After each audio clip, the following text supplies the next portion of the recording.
তৃণমূল নামক রাজনৈতিক দল বা রাজনৈতিক গ্যাংয়ের সঙ্গে এই ২১শে জুলাইয়ের কোনো সম্পর্কই নেই। তৃণমূল এক্সিস্ট করে না, সেই জন্য কোনো তাবড় তৃণমূল নেতার আমার মনে হয় না কংগ্রেসের মঞ্চে আসার কোনো সম্ভাবনা আছে।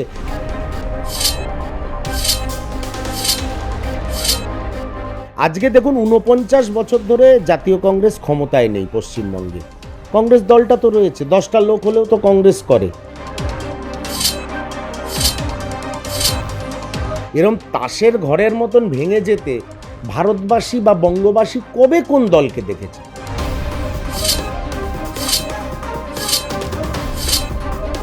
শহীদ তর্পণের নামে পাগলু ডান্স করাতেন। আমরা শহীদ তর্পণ মানে শহীদ তর্পণই বুঝি। দরজাও খোলা, জালনাও খোলা, কিন্তু তাদের জন্যই দরজা খোলা এবং জালনা খোলা যারা পাশে বসলে আমার সাদা পাঞ্জাবিতে কোনো কালি লাগবে না। সামনেই ২১শে জুলাই, শহীদ তর্পণ। কংগ্রেস কিভাবে ভাবছে এবারের এই ২১শে জুলাই কিভাবে তারা শহীদদেরকে তর্পণ করবে, শহীদ তর্পণে কারা কারা থাকছেন তা নিয়ে আজকে আমরা কথা বলবো। আমাদের সঙ্গে রয়েছেন সিনিয়র কংগ্রেস নেতা তথা কংগ্রেসের মুখপাত্র সুমন রায়চৌধুরী। সুমন, আপনাকে স্বাগত জানাই। প্রথমেই জানতে চাইব একদম স্ট্রেট প্রশ্ন, কংগ্রেসের এবার ২১শে জুলাইয়ে কোন কোন তাবড় তৃণমূলের নেতা থাকছেন, যোগদান করছেন? ২১শে জুলাইয়ের সঙ্গে তো তৃণমূলের কোনো সম্পর্কই নেই। ওরা এতদিন যেরকম কংগ্রেস নামটা তৃণমূল চুরি করেছিল, ওরা ২১শে জুলাই যুব কংগ্রেসের যারা নিহত হয়েছিলেন সেইটাকে, যেহেতু মমতা বন্দ্যোপাধ্যায় সেই সময় সভানেত্রী ছিলেন, সেইটাকে হঠাৎ দেখলাম ওরা ওদের খামের মধ্যে ঢুকিয়ে নিল।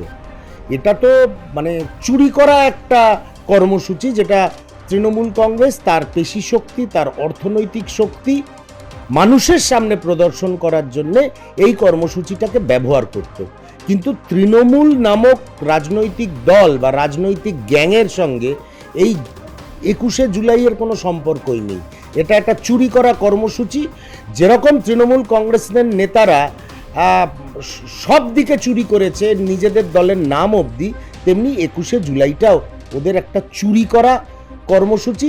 সেই জন্যে তাবড় তৃণমূল নেতা, প্রথম কথা তৃণমূল আর নেই, তৃণমূল এক্সিস্ট করে না, সেই জন্য কোনো তাবড় তৃণমূল নেতার আমার মনে হয় না কংগ্রেসের মঞ্চে আসার কোনো সম্ভাবনা আছে, বা জাতীয় কংগ্রেস এবং রাজ্য কংগ্রেস নেতৃত্ব সেরকম কথা মানে স্বপ্নেও ভাবছেন। আপনি বলছেন তৃণমূল নেই, এদিকে ঋতব্রত তৃণমূল, কালীঘাট তৃণমূল, দুটো তৃণমূল তারা কোর্টে গেল, মামলা করলো শহীদ দিবসকে সামনে রেখে, আপনি বলছেন তৃণমূল নেই? তৃণমূল কংগ্রেসটাই তো নেই। আমি একটা কথা বলি, যে কোনো সংগঠন, যে কোনো রাজনৈতিক দল কিসের ভিত্তিতে দাঁড়িয়ে থাকে? আদর্শের ভিত্তিতে, কর্মসূচির ভিত্তিতে। একটা সংবিধান থাকে সেই দলের। কোনটা তৃণমূল কংগ্রেসের আছে?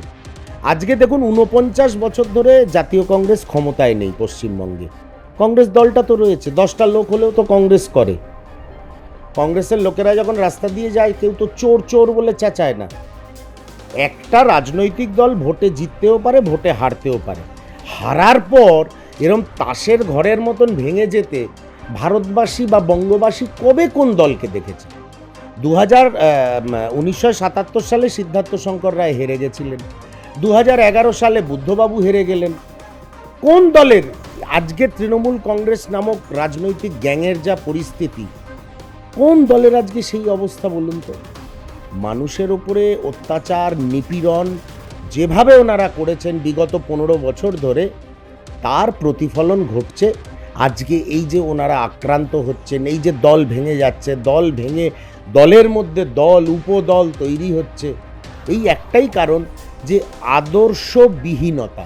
আদর্শবিহীন হয়ে কোনো সংগঠন, কোনো রাজনৈতিক দল কখনো টিকে থাকতে পারে না। তৃণমূল কংগ্রেস তো পিসি ভাইপোর প্রাইভেট লিমিটেড কোম্পানি, সেটা বাংলার মানুষও বুঝে গেছেন, তাই তাদের ছুঁড়ে ফেলে দিয়েছে নাস্তা কুড়ে।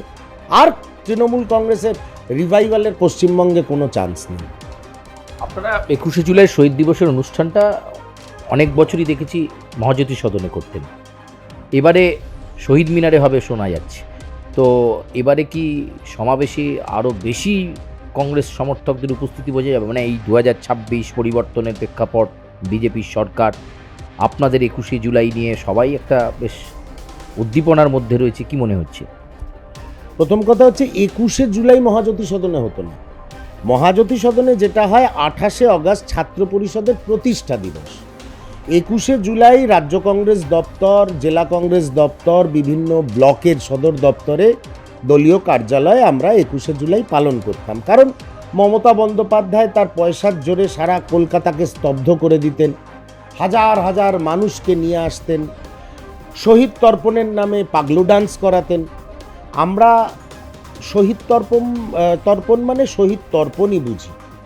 তাই শহীদ মিনার ময়দানে এবার শহীদ তর্পণ হবে প্রদেশ কংগ্রেস সভাপতি শুভঙ্কর সরকার মহাশয়ের নেতৃত্বে, এবং আমাদের কিছু সর্বভারতীয় নেতৃত্ব এই অনেক দিন পরে যখন আমরা বড় করে 21শে জুলাই করতে চলেছি তারা আসছেন এবং অংশগ্রহণ করবেন, এবং আমরা শহীদ পরিবারের সঙ্গেও যোগাযোগ করার চেষ্টা করছি। তাদেরও যদি উপস্থিতি থাকে, একই সঙ্গে তারাও যদি আমাদের সঙ্গে শহীদ তর্পণে যোগদান করেন, সেটা খুব অর্থবহ হবে। সেই জন্যে এবারকার 21শে জুলাই নিয়ে জাতীয় কংগ্রেস এবং প্রদেশ কংগ্রেসের একটা খুব বড় স্বপ্ন আছে, যে প্রকৃতপক্ষে কোনো ছ্যাবলামো না করে প্রকৃতপক্ষে যারা নিহত হয়েছিলেন মনীশ গুপ্তর অর্ডারে, তাদের প্রতি জাতীয় কংগ্রেস এবং প্রদেশ কংগ্রেস শ্রদ্ধা জানাবে। আরেকটা কথা জানিয়ে রাখি, আমরা দাবি জানাবো এবার 21শে জুলাইয়ের মঞ্চ থেকে, যেভাবে নিহত হয়েছিল তৃণমূলের প্রাক্তন মন্ত্রী এবং সাংসদ এবং তৎকালীন মুখ্য সচিব বা স্বরাষ্ট্র সচিব, আমার ঠিক খেয়াল নেই, মনীশ গুপ্তর অর্ডারে, সেই এনকোয়ারি ফাইল আবার খুলতে হবে।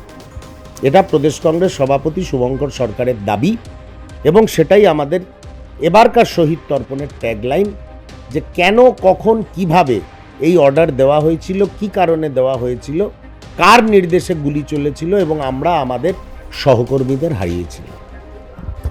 যদি এই সময়ের মাঝে, আমি বলছি যদি কোনো তৃণমূলের সিনিয়র লিডার তিনি যদি ফোন করে বলেন, ওই সুমনবাবু বা শুভঙ্করবাবু আমি কংগ্রেসে আসতে চাই, আপনারা স্বাগত যাবেন? দরজা খোলা আছে? দরজাও খোলা, জালনাও খোলা, কিন্তু তাদের জন্যই দরজা খোলা এবং জালনা খোলা যারা পাশে বসলে আমার সাদা পাঞ্জাবিতে কোনো কালি লাগবে না। যদি তিনি সৎভাবে রাজনীতি করে থাকেন, যদি তার বিরুদ্ধে সাধারণ মানুষের কোনো অভিযোগ না থাকে, অনেকগুলো কন্ডিশন আছে, অনেকগুলো বিন্দুর ওপরে দাঁড়িয়ে রয়েছে কারুর জয়েন করা বা জয়েন না করা, তাদের নিয়ে যদি সেই অঞ্চলের মানুষের কোনো ক্ষোভ বিক্ষোভ না থাকে, নিশ্চয়ই তৃণমূল কংগ্রেসে এরকম অনেক লোক আছে, আমিও চিনি, যারা এখনও বুক ফুলিয়ে নিজেদের বাড়িতে রয়েছে আর পাড়ার ক্লাবে গিয়ে বসছে। সেই ধরনের কোনো মানুষ যদি অ্যাপিল করেন মাননীয় প্রদেশ কংগ্রেস সভাপতি, নিশ্চয়ই সেটা বিচার করবে। কিন্তু যাকে দেখলে মানুষ রে করে তেড়ে যাচ্ছে, যদিও আমি সমর্থন করি না কোনো মব লিঞ্চিং বা কারোর দিকে ডিম ছোড়া, এটা কোনো বাংলা সংস্কৃতি হতে পারে না। কেউ কোনো অন্যায় করে থাকলে থানায় তার বিরুদ্ধে অভিযোগ দায়ের হোক, তাদের আদালতে তোলা হোক, তারা শাস্তি পাক, এই অবধি সব ঠিক আছে। রাস্তায় দেখলেই মারতে যাওয়া, ডিম ছোড়া, এটা ঠিক নয়। এটা বাংলার সমাজ সেইভাবে প্রস্তুত নয়, কোনো দিন ছিলও না, আগামী দিনেও হবে না। যারা এটা করাচ্ছে এবং যারা খুব মজা পাচ্ছে, তাদের আবার ভবিষ্যতে কী হবে কেউ জানে না। সেই জন্যে কেউ যদি অন্যায় করেন, তার বিধিসম্মত উপায়ে তার বিচার হোক, এটা জাতীয় কংগ্রেস মনে করে। এবং সেই সব মানুষ সবসময় স্বাগত যারা মানুষের জন্যে কাজ করেছেন, এবং তারা তৃণমূলে থাকার পরেও, আজকে তৃণমূল হেরে যাওয়ার পরেও যারা মাথা উঁচু করে সমাজে ঘুরছে, তাদের জন্য দরজাও খোলা, জালনাও খোলা। অনেক ধন্যবাদ। আমরা কথা বলছিলাম সুমন রায়চৌধুরীর সঙ্গে, এবং 21শে জুলাই নিয়ে কংগ্রেস কতটা প্রস্তুত, শহীদ মিনারে এবারের 21শে জুলাইয়ে তারা ঠিক কী কী করতে চলেছেন এবং কিভাবে কংগ্রেস কর্মীদেরকে উজ্জীবিত করবে প্রদেশ কংগ্রেস নেতৃত্ব, তার দিকে অবশ্যই আমাদের নজর থাকবে। ক্যামেরায় পার্থর সঙ্গে সুচারু।